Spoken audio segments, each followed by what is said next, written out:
Hello everybody, this is MYSM here with Elder Scrolls Legends, an awesome card game. So I kind of got bored of Hearthstone because it's just all random. Wasn't really feeling standard, wasn't really feeling their legacy format, and I've been playing this a while. I completed the story mode already, all the stuff, and been grinding the ranked ladder here a little bit. It's been pretty good so far. I've been using this, named it Red Deck Wins, even though it shows red yellow. I'll show you this quick deck tech real fast. So, if you don't know how to play this game, definitely take a look at it. It's almost exactly like Hearthstone, except totally different. If that, well, that doesn't make sense, but you know, we'll keep going on.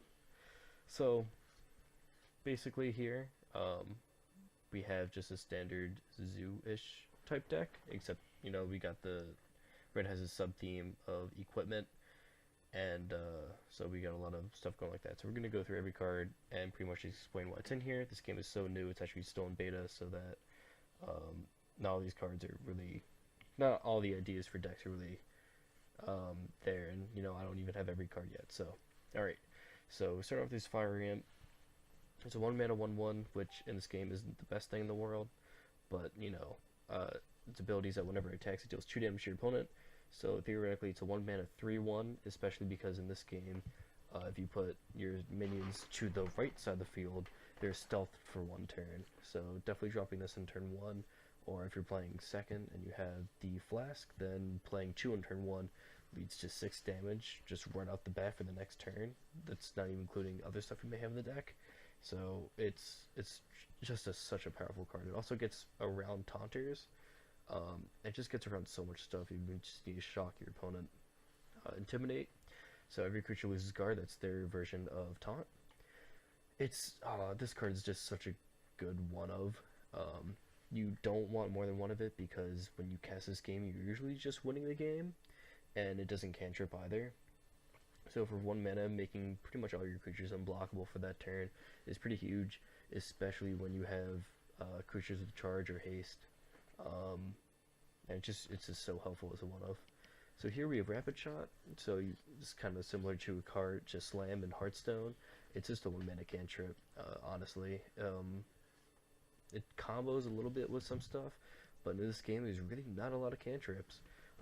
Red doesn't really have any cantrips, white doesn't have any cantrips, and the neutral cards don't really have a lot of cantrips. So cantripping for 1 and dealing some damage is pretty good in a deck where your curve is just so low and you can just play stuff right after it.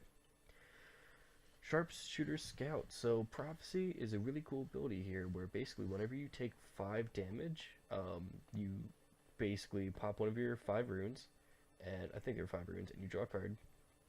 Yeah, there's 5 runes. You draw a card, or if it's Prophecy, you can play that card or draw it, and when you play it, you can get your play for free. So basically, Prophecy is just a bonus on this guy. A 1-mana 1/1, like I said, Fire Imp is pretty bad. The ability to deal 1 damage is awesome, especially because you can hit stealth minions with these abilities, and if you're going against other decks, if you're on the draw, it's just so good. I've actually finished off so many games with just dealing the 1 damage, and actually this deck needs to go wide, and we'll go into that later. It just has so much synergy with other stuff. Speaking of synergy, Steel Scimitar, a 1-mana +2/+2 to your Sharpshooter Scouts into 3/3s. Yes, please. Like, it's just so good. Plus, it's an equipment or item, as they call it in this game. So it just makes a bunch of the other stuff we have just better. Yeah. Going down, we have our Bone Bow, another great equipment in this deck. Giving you 2 mana for +1/+0, as we see the Steel Scimitar, isn't the best value, but being able to silence another creature is just great, and just having another 2 mana equipment is just also awesome. So you're basically paying 2 mana to silence this guy, and we get the equipment synergy, which we'll go into a little bit later when we get to actually some of those cards. Northwind Outpost. This is the card that I saw this and I said, you know what, that this has to be a deck. You know, it has synergy with it has synergy with everything. Every card in this deck, every creature card in this deck is red except for 2, and that's mostly just because I don't really have a whole lot of other great red cards, and the neutral cards in this deck, the 2 of them, are pretty fantastic, I think. They're just good value. Um, it's just so good. It helps with pretty much, it pumps up all your creatures. You can have more than one of them out. I'm telling you, if you have two of these out, you can't lose. Like, you'd have to try to lose with that. So, Orc Clan Captain, just another great card. Pumps up, it's Northwind Outpost except on a stick. It really only does it for one lane, but honestly, if you're just piling in on one lane, it's just good. It's a good 2-drop, it's a good 3-drop. You just drop the card any turn and it'll be done work. Plunder. This card is a one of, so we I believe it doesn't pick the items from your deck. It just draws random items, which is why I don't really like having more than one. I don't like the whole randomness aspect. Um, Also, when you're playing this turn 2, you're probably losing that game. So you really don't want more than one of it. This is for the late game where you have a charge creature in hand, you just need to get a last bit of damage through. So you cast this and just pick up some more cards and see what you can pump up your charge guy with the next turn, hoping that you just get something big. Rift Thane. This guy is nuts. So yes, you can play this deck, or this guy, even though he's multicolor, you can play him in a mono red deck, which is, it's the only reason why it says it's red white, but this guy counts as red. So yeah, we'll just keep calling it mono red. Basically, if you play him early, he's a 4/2, and if you're on the defense, he's a 2/4. And not only is he a 4/2, if you have higher health, he's a 4/2 with trample. So a 2-mana 4/2 with trample is pretty huge in this game, especially when we have so many buffs. The trample ability is freaking ridiculous. I haven't really had many games where he becomes an 2/4. I'm sure it's going to happen, and I'm sure when it does, it's going to be awesome, but he just wins games by himself. Speaking of winning games by himself, Rihad Horseman. So this is one of the first cards that really combos off with all of our equipment. He gets +3/+own breakthrough when he has an item equipped.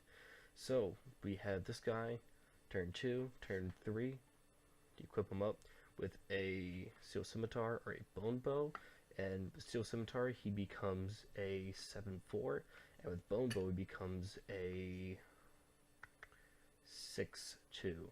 Now 6/2 is not great, but he also has trample, and he can also just silence any other person he gets through.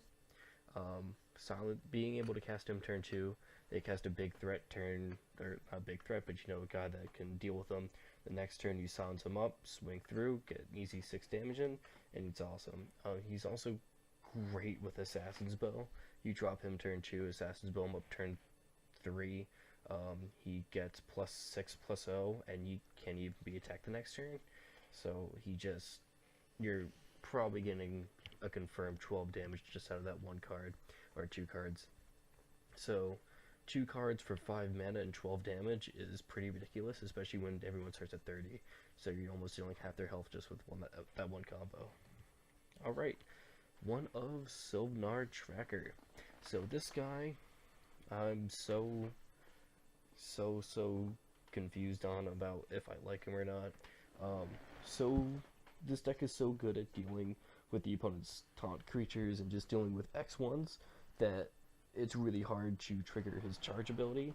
The one thing I do like about it is that if you injure one of their guys, play it, he gets charge, and then finish him off, then attack with him, he still has charge, because it's not like Hearthstone where it's a static effect. It's a summon effect where if you summon him and something is damaged, then he will be able to attack that turn. Sometimes he's really great, other times he's just a 2-mana 3/1. You really need charge cards in this deck, and he's not 100% of the time charged, which is why sometimes he just feels super underwhelming, which is why it's a 1 of instead of a 2 of. Assassin's Bow we recovered. Battle Rage Orc, the same reason why we just dissed Sylvanar Tracker is why this guy is awesome. So 2/3 is not as good as a 3/2 in this deck, but to be honest, the 2/3 does a whole lot as well. Being able to trade 2/2s and still be alive to take up some opponent's cards or abilities, or even just being able to attack the next turn for even more is pretty huge. Also, like I said, with all the equipment this deck runs, Being able to late game just put a charge guy down and then equip him with something and swing in is nuts. Crushing Blow, 3 mana for 3 damage. Seems pretty good. It's a chew of. It finishes games off, it kills guards, it kills things that are stealthed. I don't want to say it's a catch-all because 3 mana for 3 damage really isn't great, but we have it in here just because sometimes charge creatures don't do the trick, and you really just need that extra damage. Elixir of Conflict, support. So this is one of our last supports in the game. It activates to give a creature +1/+1, and you can only activate it once per turn. That's with all activated abilities, and you can use it 3 times. This card is ridiculous. It's only one of for a couple of reasons. One of because we're going to get you its Mighty Ally down there, because you can't run that many neutral cards in a mono red deck. Come on, it's got to be mono red.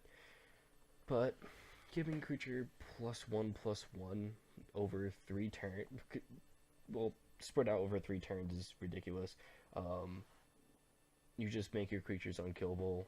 Making your creatures X2s instead of X1s when they come out is pretty nuts, especially because everyone's playing all those sharpshooters and deal 1 damage to everything. Making them invulnerable to that is pretty huge. Just getting an extra points of damage is awesome. Making your stuff trade with other stuff that's bigger than them is awesome. This card is just ridiculous. Frenzied Witchman. So, it's a 3 mana chew 1, and it pretty much clones itself on chew another creature. It's a neutral card. I wish I had something better to put in, but giving a creature +2/+1 for 3 mana is not the worst ability, and you also get a chew 1 creature out of it. I'm really just seeing this card as like an enchantment, and you just happen to get a chew 1 out of it. It's not the worst card in the world, it's not the best. It's a chew of only just because the effect is so good, not because the creature is. I wish he had other abilities, but like I said, every creature in this deck kind of matters just because you have the Elixir of Conflict, you have the equipments, everything just really helps out with this guy. So, wish he was red, but sadly he's not. Mighty Ally. This guy is ridiculous. 99% of the time, he will be a 6/3 with trample and just win games by himself. So he's huge. He's he's coming out as a 6/3 all the time. He's just trampling through all your opponent's creatures. He might not get a power boost from equipment, just from base abilities, but goddamn, does he just break through everything. God, it's an awesome name for trample. Also, if you equip him with stuff, he just gets even better. Raiding Party. This card is nuts. Completely busted. 3 mana. The best part about it is that you don't even have to play the 1/1s. There's this guy over here. So there's 0 mana 1/1s. And you just cast it. You get them in your hand, so you don't have to cast them right away. And with Northwind Outpost, they become 2/1s. With 2 Northwind Outposts, they become 3/1s. So 3 mana for 4 damage, and they have to deal with them after, is pretty ridiculous. This card isn't great. It's amazing at finishing games. It just puts 2 1s, usually they're 2/1s, puts 2 1s out there just ready to brawl, ready to be equipped up with stuff, ready to smash face and win games. Alright, getting to some of the more expensive cards. Skaven Pyromancer. This guy is ridiculous. He clears lanes like there's no other. He crushes, just absolutely crushes white decks. Kills all those X1s that have the Death Touch effect. Kills just so many guys, and he's just so good. So, on top of that, he's a 2/3, so he's just hard to kill and kills everything. Again, if they got to equip, triggers Mighty Ally. Not said about him. Valen Huntsman. So he's the 1/1 for 1's big brother without prophecy. He is an interesting guy. So because of the whole stealth mechanic, you can put him on the right side, give him stealth, have him hurt something for 1, and next turn swing in for 3. So he is not awful. He's not the best, but the effect is just so good. He's a chew of. and 3 mana for 3/1's at the best rate, and he doesn't have Prophecy, which is kind of a downside, but you know, drawing into him and just winning the game right off that is pretty fun. Also, with the whole stealth mechanic in this game, he can really get in for a lot of damage, surprisingly. Withered Hand Cultist. God, I wish I had more of this guy. This is the guy that I would probably replace Frenzied Wishman with if I had two more. If you ever played Magic the Gathering, this guy is Thalia. He stops your opponent from casting spells. You barely cast spells as it is. I think you have only those one. You have the raiding parties and the cantrips, so you don't really care because you can cast him before anyway. You just hold up the 0 mana 1/1s with charge. He's a 3/4. He's really hard to kill. You put him in the stealth area, you guarantee to have him around for at least one more round. Equip him up with stuff swing, just make him super hard to kill. He gets buffed by everything. This guy's just insane. He will single-handedly win you games just by himself. Do not underestimate this guy. People cast action spells and they love casting them, but making them not want to cast them, even better. Aleek's Bandit. I just want to know what he upgrades to, but 4 mana 3/4, it's a pretty solid rate, and having it get +1/+1 whenever he's equipped definitely leads to some really hard to kill 4-drops. Great mid-range creature. Even better when you equip him with stuff. He just trades so well with so many cards. Excuse me, he's just a great 4-drop. Love seeing him come out turn 3 and turn 4. Heavy Battle Axe, one of our red exclusive equipments. This guy is a house. 4 mana for +4 is pretty okay, but the +1 really helps a lot. Like I said, there's a lot of things in this game that kill X1s, so being able to stop that from happening as well as just crushing face is awesome. This Heavy Battle Axe will drop on your opponent's face so many times. Trades with big taunters when you get rid of them really helps you out in a lot of nasty situations, and I just love drawing into this card. Like I said, also another equipment, and this deck really needs the best of the best equipment just to really help out with all those cards that benefit from them. Rampaging Minotaur. This guy's one of our best charge cards. He breaks through walls, so you just put him down, you equip him with something, even if they have a guard, he just breaks through it. Equip him with Heavy Battle Axe. If you have 8 mana in the late game, and that's 7 damage they have to somewhat deal with, especially when they're at 2 or 3. He just breaks through, does the rest of the damage, and game 1. Tyr. Alright. This guy I hate drawing into. I hate having him on my starting hand. I hate drawing into him. He doesn't do a whole lot when you draw into him. But that Prophecy ability will just have you win games just because you Prophecy into him. Having them attack you for 5 and prophesying into Tyr on turn like 2 or 3 is pretty deadly. He breaks through other stuff so he can deal damage as well as trade with creatures. He's great with the equipment because of breakthrough. He's great with the equipment because of guard.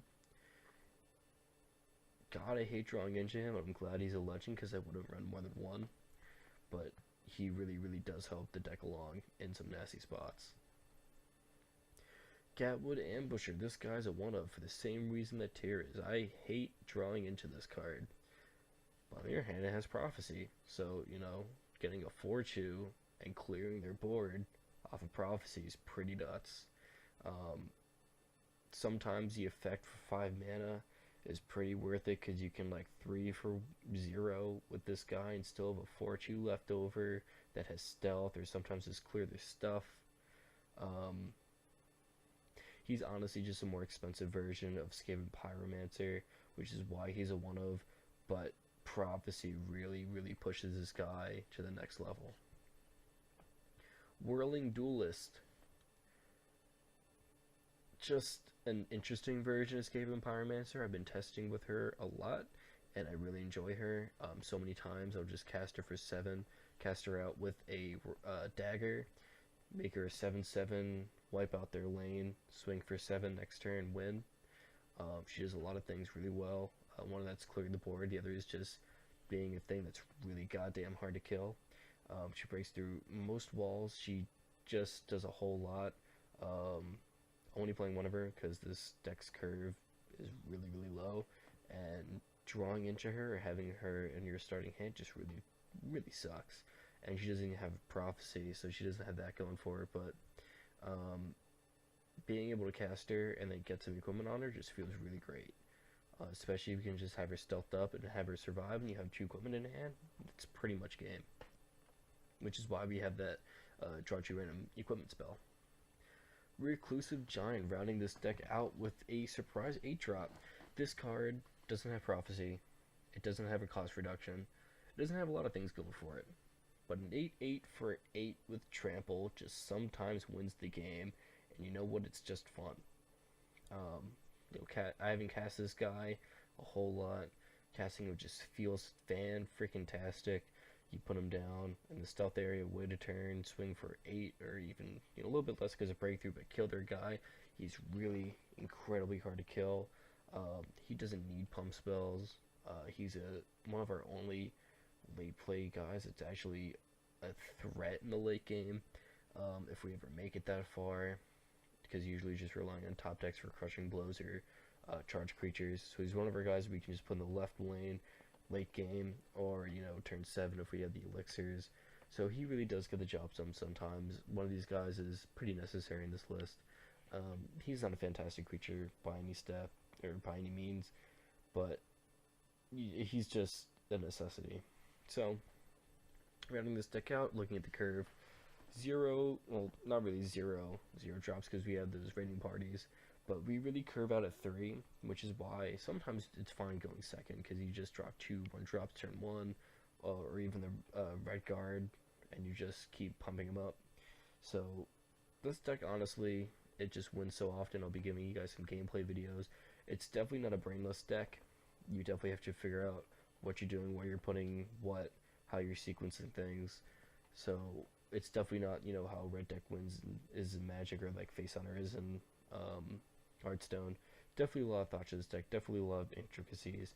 I'm really having a lot of fun with this deck, and I can't wait to show you guys some gameplay videos and some rundowns. Yep, so that's all. I'll see you guys around, and hope you enjoyed the video.